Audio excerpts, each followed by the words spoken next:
السلام علیکم ورحمۃ اللہ تعالی وبرکاتہ۔ بیضاوی شریف کا سبق میں آپ کو بتاتا چلوں۔ اس میں عرض یہ ہے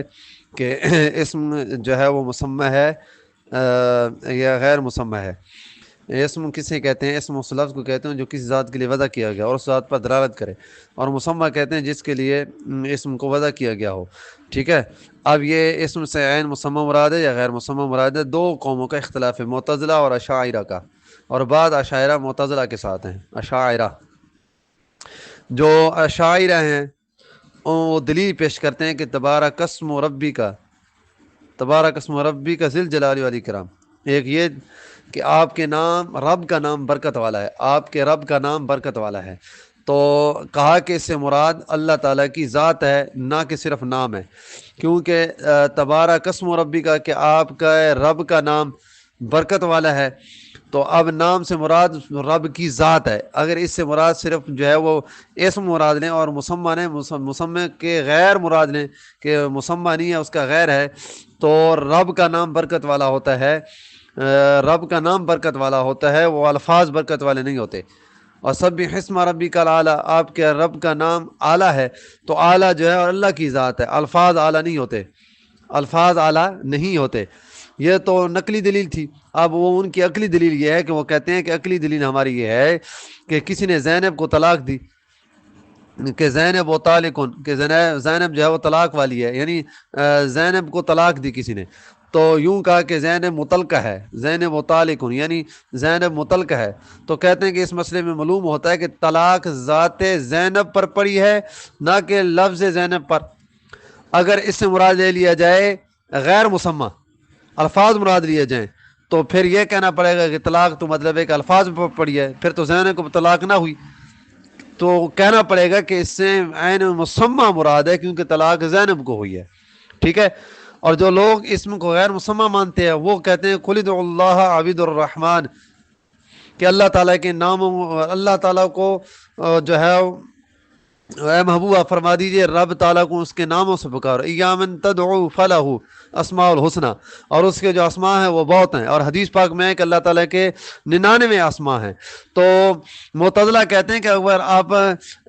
جو ہے وہ اسم سے عین مسمى مراد لیتے ہیں تو جتنے اسماء ہوں گے اتنے ہی مسمى ہوں گے۔ مثال کے طور پر ایک مطلب ہے کہ زید ایک ہے، ایک مسمى ہے تو اس کے لیے ایک ہی زید وضع کیا جائے گا۔ اگر بہت سارے افراد ہیں، بہت سارے اسماء ہیں، تو اس کا مطلب ہے کہ بہت سارے مسمى ہیں۔ ٹھیک ہے، زید ہے، بکر ہے، عمر ہے، تو پتہ چلا کہ زید علیحدہ اس کے لیے مسمى کے لیے وضع کیا گیا، بکر علیحدہ مسمى کے لیے وضع کیا گیا، اور امجد ہے غیر اور مسمى کے لیے وضع کیا گیا ہے۔ تو جتنے مسمى ہوں گے اتنے اسماء ہوں گے، تو اللہ تعالیٰ کے تو 99 نام ہیں، جس کو پتہ اس سے پھر یہ خرابی آئے گی کہ اللہ تعالیٰ 99 ہے، نعوذ باللہ، تو توحید میں خلل واقع ہو جائے گا، تو پھر لا الہ الا اللہ یہ جو توحید ہے اس میں خلل واقع ہو جائے گا۔ کیوں خلل ایسے واقع ہوگا کہ جو لفظ اللہ ہے، اب اس سے اگر آپ مسمى مراد لیتے ہو اور رحمان بھی اللہ تعالیٰ کا نام ہے، اسی مسمى مراد لیتے ہو، تو اس کا مطلب یہ ہے کہ نام زیادہ ہیں تو مسمى بھی زیادہ ہے، لہذا اللہ تعالیٰ بھی ایک نہیں ہے، بہت سارے ہیں، تو یہ ہے جو ہے اس میں خرابی واقع ہو جائے گی۔ ٹھیک ہے، اس میں خرابی واقع ہو جائے گی، اس لیے اس کو جو ہے وہ کہا گیا ہے کہ اس سے عین مسمى مراد نہیں ہے، غیر مسمى مراد ہے۔ اور اس کا جو دوسرے جواب دیتے ہیں، پہلا گروہ ان کو جو جواب دیتا وہ یہ ہے کہ وہ کہتے ہیں کہ حضرت پہلی بات تو یہ ہے، اشاعرہ کا جواب پہلا آپ کو مطلب ہے کہ عقلی نقلی جو دلائل ہے نا ان کا جواب ہم دیتے ہیں۔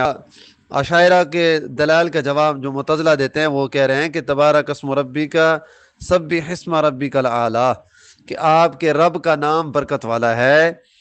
اس سے مراد آپ کہتے ہیں کہ اللہ کے ذات برکت والی ہے، اسماء برکت والے نہیں ہیں، تو بھائی جس اسماء کو نسبت اللہ تعالیٰ کے ساتھ ہو گئی ہے، یعنی جو اسماء اللہ تعالیٰ کے لیے وعدہ کیے گئے ہیں وہ برکت والے ہیں، ان کا برکت والے ہیں اور وہ اعلیٰ ہیں، اور ہر نقائص سے ان کا پاک ہونا ضروری ہے، اور منزہ ہے، وہ ہر نقائص سے منزہ ہیں، ہر عیب سے پاک ہیں، تو لہذا آپ کا اعتراض ختم ہوا۔